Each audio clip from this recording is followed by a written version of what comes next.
انتہائی واجب الاحترام قابل صد احترام معزز و مکرم سامعین ذی قدر، گزشتہ اور گزشتہ سے گزشتہ جمعہ میں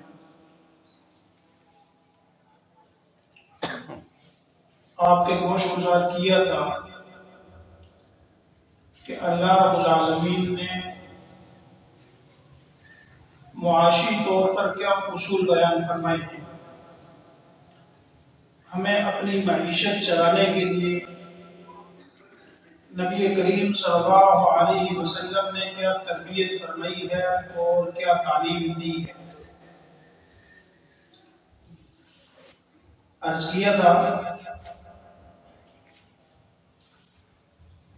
کہ معیشت کو مستحکم کرنے کے لیے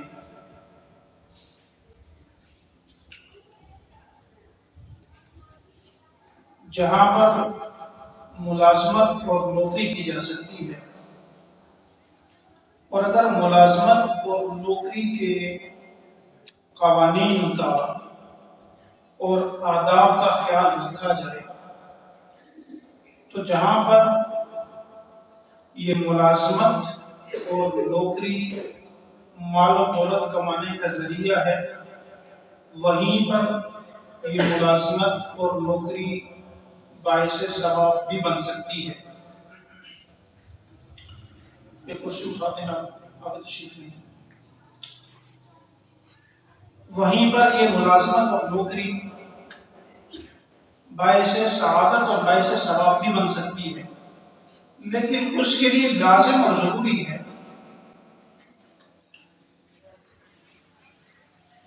کہ نوکری کے جو اصول ہیں، جو آداب ہیں، ان کو خیال کر کے پھر ملازمت کی جائے، اور ان کے آداب کا خیال رکھتے ہوئے ملازمت بھی کی جائے اور اللہ کے حقوق بھی ادا کیے جائیں۔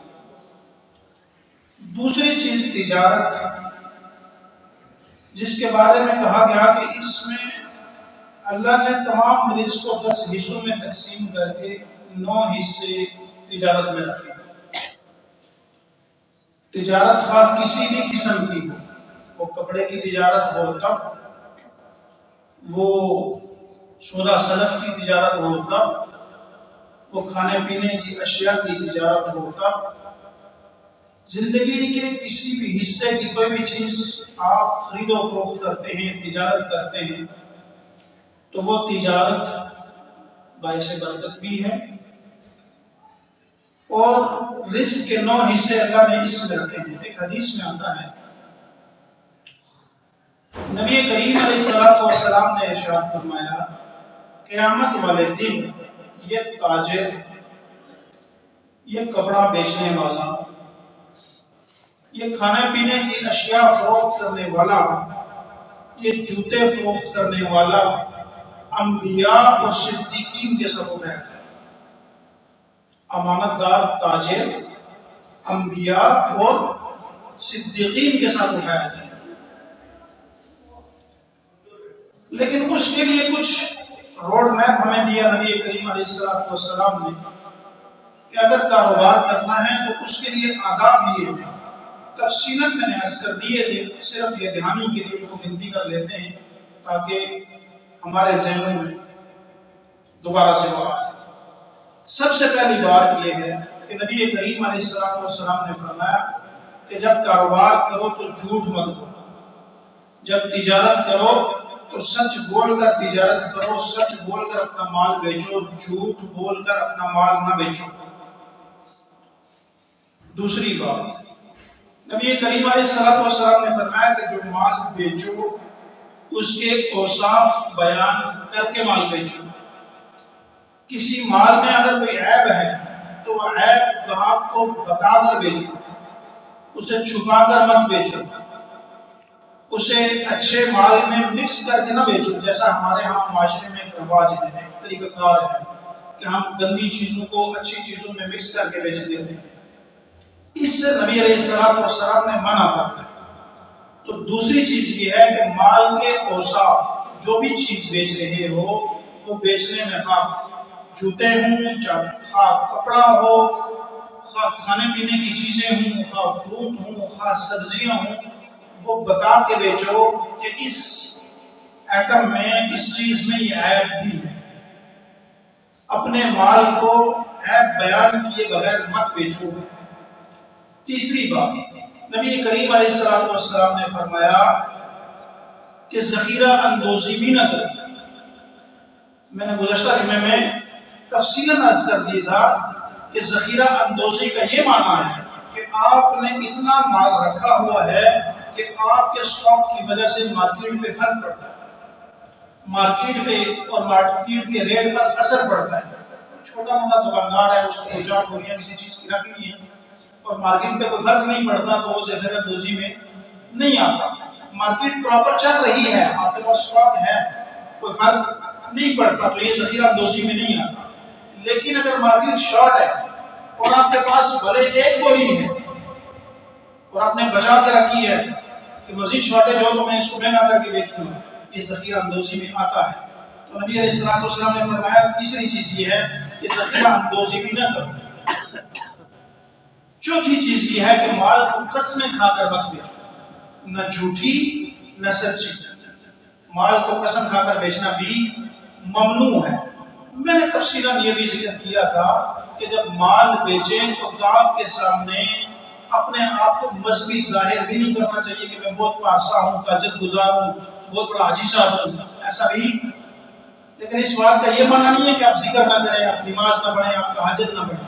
آپ تہجد بھی پڑھیں، ذکر بھی کریں، درود بھی پڑھیں، قرآن بھی پڑھیں، لیکن اس وقت جس وقت آپ کے سامنے گاہک ہے۔ ایسا نہیں ہے کہ گاہک سامنے کھڑا ہے اور حاجی صاحب چاول تولنے لگے ہیں، اللہم صلی علی، چاول 100 گرام کم تول کے دے دوں۔ یہ میں باتیں سچی باتیں ہیں، آپ میں سے بعض کہیں گے مفتی صاحب پتہ نہیں کن چکروں میں لگے ہیں۔ یہ ہمارے معاشرے کے اندر ناسور پایا جاتا ہے۔ ہم کلمہ پڑھ کر کے گاہک کو ہر چیز بھیج دیتے ہیں، اور ہماری ناکامی کی بنیادی وجہ وہ یہ ہے کہ ہم نے اسلام کو یا تو چھوڑ دیا ہے اور یا اس کو مسجد میں بند کر دیا۔ آج پوری دنیا کے ساتھ ہمارا پھٹا ہی یہی ہے۔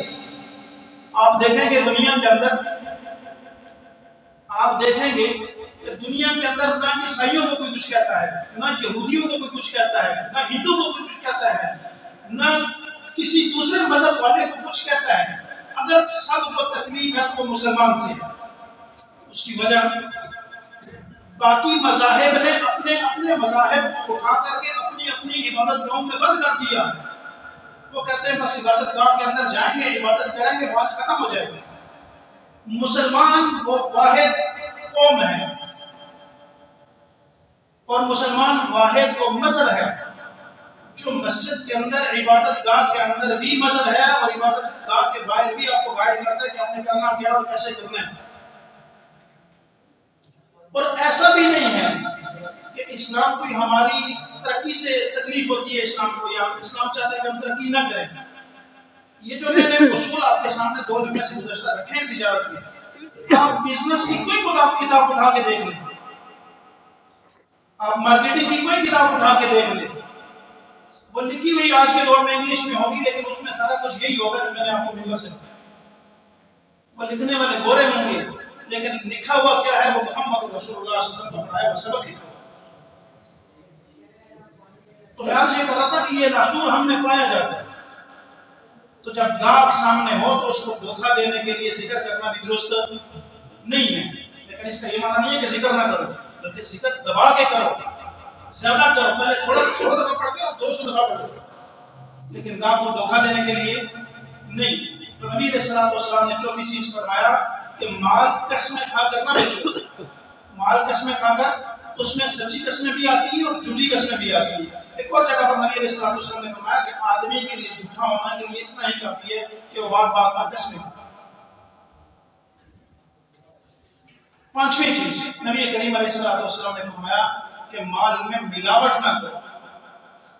اور ملاوٹ کی جو میں نے حدیث آپ کو بتائی تھی، اس کا شان ورود یہ ہے کہ ایک صحابی گندم بیچ رہے تھے، وہ گندم خشک اور گیلی مکس تھی، اس نے کہیں دودھ میں پانی، اچھے والے چاولوں میں ٹوٹا چاول، اچھے کپڑے میں کٹ والا کپڑا مکس، گندم تھی ایک ہی کوالٹی تھی، نہ کوالٹی میں فرق تھا نہ کوانٹٹی میں فرق تھا، فقط کیا تھا گندم گیلی تھی اور دوسری خشک تھی۔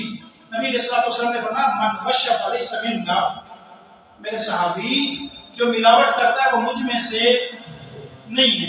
ہمارے مذہب میں کیا ہوتا ہے جی؟ تو پانچویں چیز یہ ہے کہ ملاوٹ مت، اور یہ ساری چیزیں وہ ہیں، اگر آپ ان کا خیال کریں گے تو آپ کا کاروبار بڑھے گا۔ آپ کسی بھی بڑے بزنس مین کے پاس چلے جائیں، کسی بھی بڑے برانڈ کے پاس چلے جائیں، وہ آپ کو بتائے گا کہ میرا کاروبار کرنے کا طریقہ کار یہ ہے، اور یہ چیزیں اس میں موجود ہیں۔ چھوٹی چھوٹی ریڑیاں لگا کر، چھوٹی چھوٹی دکانیں لگا کر کے دھوکہ بازی کرنے سے کاروبار نہیں بڑھتے۔ تو نبی علیہ السلام نے فرمایا کہ ملاوٹ نہ کرو۔ اگلی چیز یہ استحبابی ہے، لازم اور ضروری نہیں ہے۔ اپنا کاروبار بڑھانا چاہتے ہو، ہمارے یہاں لوگ آتے ہیں مولویوں کے پاس، مولوی صاحب تعویذ دو کاروبار بڑھ جائے، مولوی صاحب یہ تو بیٹھا ہونا میری یار، اور یہاں کوئی گدرا، کوئی ککڑ، کوئی زہار مانا سوچ رہا میرے سے بھی لیا، ہمیں تعویذ دے سکتے ہیں کاروبار بڑھ جاسی۔ کہنا کیا چاہتا ہے وہ اور آپ یہ کہنا چاہتے ہیں کہ میرا رزق اللہ مجھے دینا چاہتے ہیں، کسی نے درمیان میں رکاوٹ ڈال دی ہے، آپ تعویذ دیں رکاوٹ ہٹ جائے گی، مطلب تیرا تعویذ اللہ سے زیادہ پاورفل ہے کہ اللہ مجھے رزق دینا چاہتے ہیں اور کوئی انسان دینے نہیں دیتا۔ شرکیہ، ہم کہتے ہیں شرک نہ کرو، اور نظریہ ہمارا شرکیہ ہیں، عقیدے شرکیہ ہیں۔ تو تعویذوں سے کاروبار نہیں بڑھتے، وظیفوں سے کاروبار نہیں بڑھتے، کاروبار بڑھتے ہیں سنت کے مطابق کاروبار کرنے سے۔ جہاں تسبیح کرنا سنت ہے، داڑھی رکھنا سنت ہے، وہیں پر صحیح کاروبار کرنا بھی سنت ہے۔ تو صحیح کاروبار اگر بڑھانا چاہتے ہیں، آپ چاہتے ہیں کہ آپ کی دکان ترقی کرے، آپ کا ٹھیکہ ترقی کرے، آپ کی ریڑھی ترقی کرے، اپنے کاروبار میں اللہ کا حصہ متعین کریں۔ یہ لازم اور ضروری، بولیں جی یہ لازم اور ضروری نہیں ہے، یہ استحبابی ہے۔ لیکن جو آدمی اپنے کاروبار میں اللہ کا شیئر رکھ دیتا ہے، اس کا کاروبار کبھی نیچے اپنا نقصان ہونے دیتے ہیں۔ کاروبار میں دو پارٹنر ہیں، دونوں کیا چاہتے ہیں جی؟ نفع زیادہ ہو کم ہو۔ آپ دو پارٹنر ہیں، تیسرا اللہ کو پارٹنر بنا لیا، 45 45% ہم دونوں کا، 10% اللہ کا ہے۔ تو آپ دونوں چاہتے ہیں کہ نفع بڑھے، اللہ چاہتے ہیں کہ نفع کم ہو۔ آداب میں، دعا کے آداب میں آتا ہے کہ جو شروع دعا سے پہلے اور دعا کے بعد درود شریف پڑھتا ہے اس کی دعا قبول ہوتی ہے۔ پوچھا کہ کیوں؟ انہوں نے وجہ لکھی کہ اللہ درود کبھی رد نہیں کرتا، درود ہمیشہ ہی قبول کرتے ہیں۔ تو ایسا کبھی بھی نہیں ہوتا کہ اللہ شروع آخر کو قبول کرنے اور درمیان کو قبول نہ کریں۔ تو لہٰذا کاروبار میں اللہ کا حصہ رکھیں گے تو کیا ہوگا جی؟ کاروبار بڑھے، 1%، 2%، 5%، 10%، جتنا بھی آپ آسانی سے چاہیں وہ متعین کریں کہ یہ میں نے ہر مہینے یہ 2% اللہ کی راہ میں دینا ہے۔ ہمارے پاس مال نہیں ہوتا نا تو ہم بڑی بڑی امیدیں رکھتے ہیں۔ پچھلے جمعے کے بعد ایک ساتھ بیٹھے ہوئے تھے میرے پاس، امیدیں ابھی نہیں ہوں گی، اگر میں سمجھے میں نے بات ہی نہیں کی، آپ میں سے کسی کو نہیں پتا کہ میں ان کے بارے میں بات کر رہا ہوں، پتہ سمجھانے کے لیے۔ کہتے ہیں مجھے دعا کرو میں مالدار ہو جاؤں، مسجد کی کسی چڑھ رکھیں گے انشاءاللہ۔ میں کہ اللہ پاک 1 کروڑ روپے ان کو دے، یہ 90 لاکھ روپے مسجد کرتی کہاں نکالنے شروع کرتی۔ کہتے ہیں میں نے کہا امین کہیں، کہتے ہیں ٹھیک ہے۔ میں کہا ٹھیک سی کوئی نہیں، تھوڑا دل ہے 1 کروڑ روپے میرا ہی ہوئے۔ اب یہ بات دعا کی ہے، پتہ نہیں ہمیں دعا قبول بھی کرتے ہیں کہ نہیں کرتے ہیں۔ ہمارے پاس مال آتا نہیں ہے، ہم پہلے سام باندھ کے بیٹھ جاتے ہیں۔ تو اللہ کی راہ میں مال دینے سے مال کم نہیں ہوتا، بڑھتا ہے، گھٹتا نہیں ہے، اللہ بڑھاتے ہیں اس کو۔ تو اللہ کا شیئر رکھیں۔ بات تھوڑا ہے، آخری بات، ایک سوال پوچھا تھا کسی نے، نیک لوگ بھی بہت ہیں، پوچھ کر چلنے والے بھی بہت ہیں۔ اللہ آپ سب کو مزید ترقیاں عطا فرمائے، مزید پوچھ کر کام کرنے کی توفیق عطا فرمائے۔ بس آپ میں سے ہی ہے، گندی مچھلی پورے سمندر میں ایک ہی ہوتی ہے جسے پوری مارکیٹ کو گندا کر کے رکھا ہوتا ہے۔ بہرحال پوچھ کر چلنے والے بھی پڑے. کوئی پوچھ رہا تھا کہ زکوٰۃ کا کیا فارمولہ ہے, دکانوں کے اوپر زکوٰۃ کیسے ہوتی ہے. زکوٰۃ کا عنوان اور ٹاپک ایک لمبا عنوان ہے, لمبا موضوع ہے. کبھی انشاءاللہ ان کو آگے چل کر پڑھیں گے کہ زکوٰۃ کیسے ہوتی ہے, کون دے سکتا ہے, کس پر زکوٰۃ لازم ہوتی ہے, کتنے مال پر لازم ہوتی ہے, کس کو زکوٰۃ دے سکتے ہیں, کب دے سکتے ہیں. یہ سارا انشاءاللہ 2 جمعے لگا کر پڑھ لیں گے. ابھی صرف اور صرف اسپیسیفکس جو چیزیں ہیں وہ میں آج کر دے رہا ہوں. دکانوں کے ساتھ سوال دکان کے متعلق. دکان پر ڈوب چلانے میں جتنی دکانیں ہیں سب پر زکوٰۃ ہوتی ہے. سیدھی 2 مختصر ذکر. اصول یہ ہے, ضابطہ یہ ہے, ادھر توجہ کریں. اصول یہ ہے, ضابطہ یہ ہے کہ جس بھی دکان میں, جس بھی تاجر کے پاس, لازمی نہیں ہے کہ آپ کے پاس دکان ہو, آج کے لوگ اپنے اپنے بیٹھکوں میں رکھ کے کام کرتے ہیں. جس بھی تجارت کس کو کہتے ہیں؟ ہر وہ چیز جو آپ سیل کرتے ہیں وہ تجارت. آپ نے پین رکھے ہوئے ہیں تب, آپ نے مرغیاں رکھی ہوئی ہیں تب, آپ پلاٹ بیچتے ہیں تب, آپ گھر بیچتے ہیں تب, آپ نے دکان رکھی ہوئی ہے تب, یہ سارا مال تجارت ہے. یہ سارا کیا جی؟ مال تجارت ہے. جس بھی آدمی کے پاس 52.5 تولے چاندی کی بقدر مارکیٹ ریٹ کے مطابق, آج کا ریٹ اور ہوگا, کل کا اور ہوگا, پرسوں کا ہوگا, ہر دن ریٹ اوپر نیچے ہوتے رہتے ہیں. 52.5 تولے چاندی کے ریٹ کے برابر جس کے پاس بھی مال تجارت موجود ہے اس پر زکوٰۃ لازم ہے. اس میں سونے کا کوئی حساب کتاب نہیں. مال تجارت کا حساب چاندی کے ساتھ ہوتا ہے. آج کل تو 1.5 لاکھ روپے ریٹ جس دن آپ دیں گے اس دن سنار سے پوچھ کے دیں گے کہ آج کا ریٹ کیا ہے. ریٹ چونکہ اوپر نیچے جاتے رہتے ہیں. تو 52.5 تولے چاندی کے بقدر کسی کے پاس بھی مال تجارت موجود ہے تو اس پر زکوٰۃ لازم ہے. اب سوال یہ ہے کہ میرے پاس دکان ہے تو میں کیسے پتہ لگاؤں گا کہ میری دکان میں کتنا مال ہے. یہ جتنے بھی دکاندار ہوتے ہیں نا, ان کو سوئی کا بھی پتہ ہوتا ہے کہ میری دکان میں سوئی کتنے روپے کی ہے. اس میں جاننے والی جو بات ہے وہ یہ ہے کہ جو کرنٹ ریٹ ہے نا, فیصلہ اس پر ہوگا. آپ نے جس چیز پر مال خریدا تھا اس پر فیصلہ, اس پر زکوٰۃ نہیں دیں گے. ایسا نہیں ہے کہ آپ نے کون سا مہینہ جی, نومبر کا 1 نومبر میں آٹا خریدا, کوئی بھی چیز خریدی سستی خریدی, آج 10 نومبر ہے, 10 نومبر کو ریٹ لازمی باتوں پر جائے گا. 10 نومبر پر آپ کے اوپر زکوٰۃ لازم آتی تھی. آپ 10 نومبر کو بیٹھ کے حساب کر رہے ہیں, ریٹ 1 نومبر پر لگا رہے ہیں, یہ غلط ہے. آج کا جو ریٹ ہے وہی غلط ہے. فیس ویلیو اس کو کہتے ہیں. جو فیس ویلیو ہے اس کے اوپر زکوٰۃ لگے. بڑی دکانیں ہوتی ہیں تو ان میں عموماً پتہ نہیں لگتا. اس کا طریقہ کار یہ ہے کہ آپ 3 لوگوں کو بلا دیں کہ میری دکان کا ریٹ لگا. 3 لوگ بلا کر کے کیا کریں گے, میری دکان کا ریٹ لگا. اپنے بل شیٹ اس کے سامنے رکھیں گے, یہ ہماری دکان کی خرید و فروخت ہے, اتنا میں نے قرضہ لینا ہے, اتنا قرضہ دینا ہے, یہ میری اسٹاک پڑی ہوئی ہے اور یہ مال گودام میں, آپ ریٹ لگائیں. وہ جو تینوں ریٹ لگائیں گے نا, میکسیمم اور منیمم کے درمیان جو ریٹ نکلے گا اس کے اوپر آپ زکوٰۃ ادا کریں. سمجھ میں آیا جی؟ بس سمجھ آئی؟ اسی 3 لوگوں کو بلا کر کے اسی فیلڈ میں, دکان ہے تو دکانوں کی فیلڈ سے, پراپرٹی والا ہے تو پراپرٹی والوں کی فیلڈ میں سے 3 لوگ بلا لیں, اس چیز کا ریٹ لگائیں. وہ جو ریٹ لگائے گا اس کے کم سے کم اور زیادہ سے زیادہ کے درمیان میں, میکسیمم اور منیمم کے درمیان میں جو ریٹ لگے گا اس پر زکوٰۃ لازم ہے. یہی حکم پراپرٹی کا بھی ہے. جو لوگ گھر خریدتے ہیں نا میں بیچوں گا, یا پلاٹ خریدتے ہیں کہ میں بیچ دوں گا, اب خریدا تھا پچھلے سال 2022 میں, اب 23 میں کیسے پتا چلے گا کیا ریٹ ہے؟ اس کا بھی یہی حال ہے. 3 لوگوں کو بلا کر ریٹ لگوا لیا جائے, پھر جو ریٹ لگتا ہے اس میں سے ادنا اور اعلیٰ سے اعلیٰ کے درمیان میں آپ زکوٰۃ ادا کریں. سمجھ آ گئے؟ کسی کا کوئی سوال ہو جی؟ اگلی بات, اسلام نا ہماری ترقی چاہتا ہے. اسلام کے پہلے انسانوں نے اتنی ترقی نہیں کی تھی. اور میں نے آغاز میں آپ کو عرض کر دیا کہ آپ دنیا کی کوئی بھی بزنس کی کتاب اٹھا کے پڑھیں گے آپ کو پیچھے اسلامی نظر آئے, کہیں آپ کو صحابہ کھڑے نظر آئیں گے, کہیں آپ کو نبی کریم علیہ السلام کی تعلیم کھڑی نظر آئے، اس کے علاوہ کچھ بھی نہیں ہے، تو دین سیکھنے کی کوشش کریں۔ دین سیکھنے سے مشکلات بڑھتی نہیں ہیں، کم ہوتی ہیں۔